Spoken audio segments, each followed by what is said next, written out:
कौन है छठी मैया? छठी मैया की पूजा की शुरुआत कैसे हुआ?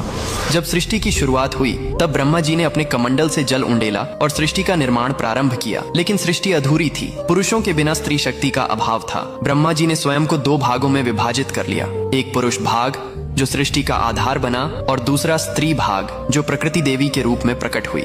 यह प्रकृति देवी ही सृष्टि की अधिष्ठात्री थीं, जिन्होंने स्वयं को 6 भागों में विभाजित कर लिया। इन 6 भागों को षड्मातृकाएं कहा जाता है, लेकिन छठी मैया का स्वरूप इनसे अलग और विशेष था। वे ब्रह्मा जी के मन से उत्पन्न हुई। मार्कंडेय पुराण में स्पष्ट उल्लेख है कि सृष्टि के 6ठे दिवस पर ब्रह्मा जी ने उन्हें जन्म दिया ताकि वे संतान की रक्षा का दायित्व संभालें। ब्रह्मा जी के मन से उत्पन्न हुई, इसलिए मानस पुत्री कहलाती हैं। ब्रह्म वैवर्त पुराण में बताया गया है, जहाँ छठी मैया को सूर्य देव की बहन बताया गया है। सूर्य देव ने अपनी बहनों की रक्षा के लिए छठी मैया को विशेष शक्ति प्रदान की। कथा के अनुसार जब सूर्य देव अपने रथ पर सवार होकर आकाश में विचरण कर रहे थे तो राक्षसों ने देवलोक के बच्चों को नुकसान पहुंचाना शुरू कर दिया। सूर्य देव ने अपनी छोटी बहन षष्ठी देवी को बुलाया और कहा, हे बहन, तुम्हें संतान की रक्षा का भार संभालना होगा। मेरी किरणों से शक्ति लो और पिशाचों का संहार करो। छठी मैया ने तपस्या की। वे सूर्य की किरणों के नीचे खड़ी रहीं, जल अभिषेक किया और ठेकुआ गुड़ गेहूं का प्रसाद चढ़ाया।